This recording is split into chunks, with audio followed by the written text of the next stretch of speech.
جمی فرائض اور امور دنیا کا ترک ہوتا تھا۔ خلوت نہ جمی امور کا ترک ہے نہ دائمی ہے۔ خلوت اور رہبانیت میں فرق یہ ہے کہ رہبانیت دائمی ہوتی تھی پوری عمر کے لیے، اور جمی فرائض اور امور دنیا کا ترک ہوتا تھا۔ خلوت نہ جمی امور کا ترک ہے نہ دائمی ہے۔ یہ ہجوم کے اندر کبھی کبھی تنہائی پیدا کر لینے کا نام ہے۔ خلوت در انجمن، تو صوفیاء کی خلوت نشینی اور اعتکاف اسی کا ایک حصہ اور شاخ سنت نبوی صلی اللہ علیہ وسلم کے تحت امت میں قائم رکھی گئی، اور اس میں آپ تحنس کرتے، یعنی رات اور دن مسلسل عبادت کرتے، تو اس سے کثرت عبادت، جو ریاضت اور مجاہدات کرتے ہیں اولیاء اور صوفیاء، کثرت عبادت اور ریاضت، یہ بھی آقا علیہ الصلوۃ والسلام کی سنت ثابت ہوئی۔ یہاں ایک سوال پیدا ہو سکتا ہے، کوئی کہے گا کہ یہ تو قبل از بعثت کی بات ہے، لہذا حجت نہ ہوئی۔ کیا؟ قبل از بعثت کی بات، تو ایسی سوچ غلط ہے۔ نبی صلی اللہ علیہ وآلہ وسلم کی جو اسوہ حسنہ ہے وہ بعثت سے قبل، بچپن سے لے کے تا دم وصال، ہر دور حضور کی سنت اور حجت ہوتا ہے، ہر دور سنت ہوتا ہے، کیونکہ نبی معصوم ہوتا ہے، اور کبھی بھی کوئی کام نبی اپنی عمر میں بعثت سے پہلے بھی ایسا نہیں کرتا جو منشا اور رضا الہی کے خلاف ہو، اور منشا اور رضا الہی کے خلاف ہوتا خلوت نشینی اور کثرت عبادت، اگر خلاف ہوتی تو یاد رکھ لیں اس حالت میں وحی نہ اترتی۔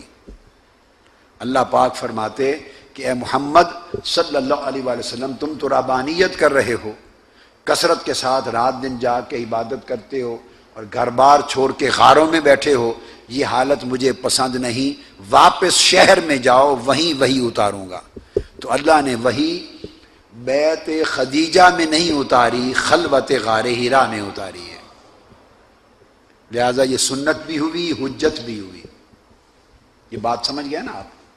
سنت بھی ہوئی، حجت بھی ہوئی، کہ وہ غار حرا میں اتاری ہے وحی، تو گویا وحی کا غار حرا میں اترنا یہ خلوت اور تعبد کی توثیق ہو گئی الوہیت کی طرف سے، بارگاہ الوہیت سے خلوت نشینی اور تعبد کثرت عبادت کی توثیق ہو گئی۔ اس کے بعد اب ہم کتاب الایمان کو لیتے ہیں، حدیث نمبر 14،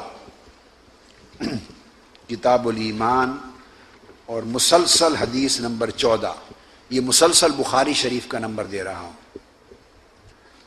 نکال لیا آپ نے۔ باب 8واں ہے، فرمایا باب حب الرسول من الایمان۔ چھوٹی حدیث ہے، اس کی قرات بھی میرے ساتھ کر لیں، جہاں کوئی چھوٹی حدیث آئے گی تو پوری قرات کر لیا کریں تاکہ بار بار ثواب رہے قرات اور سماع دونوں کا۔ حدثنا ابو الیمان قال اخبرنا شعیب قال حدثنا ابو الزناد عن الاعرج عن ابی ہریرہ رضی اللہ عنہ ان رسول اللہ صلی اللہ علیہ وآلہ وسلم قال فوالذی نفسی بیدہ لا یؤمن احدکم حتی اکون احب الیہ من والدہ وولدہ۔ اور اس کے بعد حدیث نمبر 15، وہ عن انس عن النبی صلی اللہ علیہ وآلہ وسلم،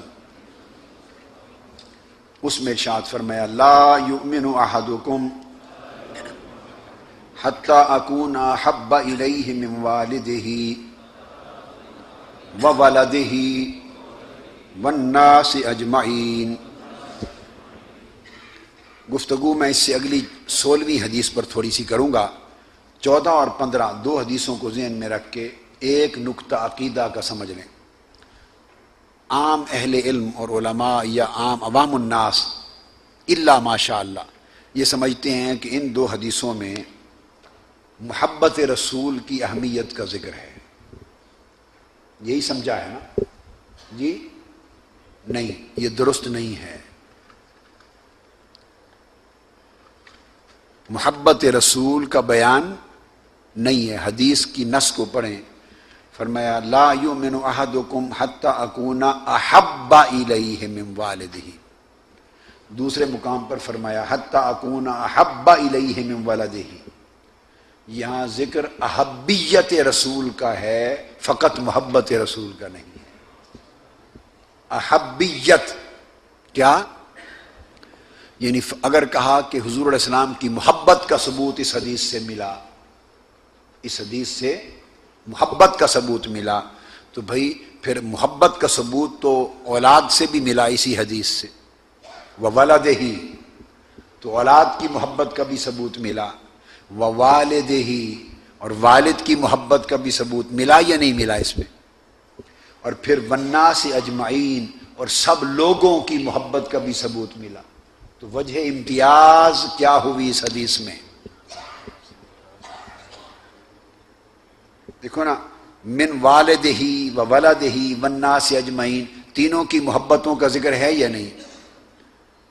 تو اگر آقا علیہ الصلوۃ والسلام کی بھی محبت کا ذکر ہوا اور ان کی بھی محبت کا ذکر ہوا، تو آقا علیہ الصلوۃ والسلام کی محبت کی فضیلت کیا ہوئی اور بنا امتیاز کیا ہوئی؟ سب کی محبت کا ذکر ہے. اولاد سے محبت ہو ایک حد میں، والدین سے محبت ہو اس حد میں، اور والناس اجمعین کی محبت کا بھی ذکر ہے. تو آقا علیہ السلام کا کیا بیان ہے؟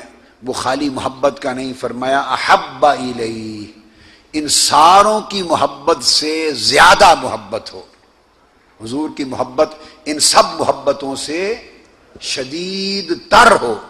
تو جب شدید تر محبت ہوئی، جب شدید تر محبت کا بیان ہوا، تو پتہ چلا کہ حضور علیہ الصلوۃ والسلام کی محبت درجہ احبیت میں ہو تو ایمان ہے،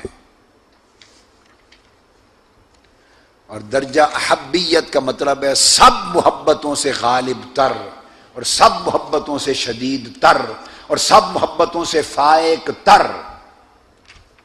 یہ شرط ایمان ہے. محض محبت رسول شرط ایمان نہیں. اور کتنے بدنصیب ہیں وہ دل جو مطلقاً محبت رسول سے بھی خالی ہوں. اور حدیث تو بیان کر رہی ہے کہ مطلق محبت رسول سے بھی تقاضۂ ایمان پورا نہیں ہوتا، کیونکہ محبت اولاد بھی بیان ہوئی، محبت والدین بھی بیان ہوئی، محبت الناس بھی بیان ہوئی.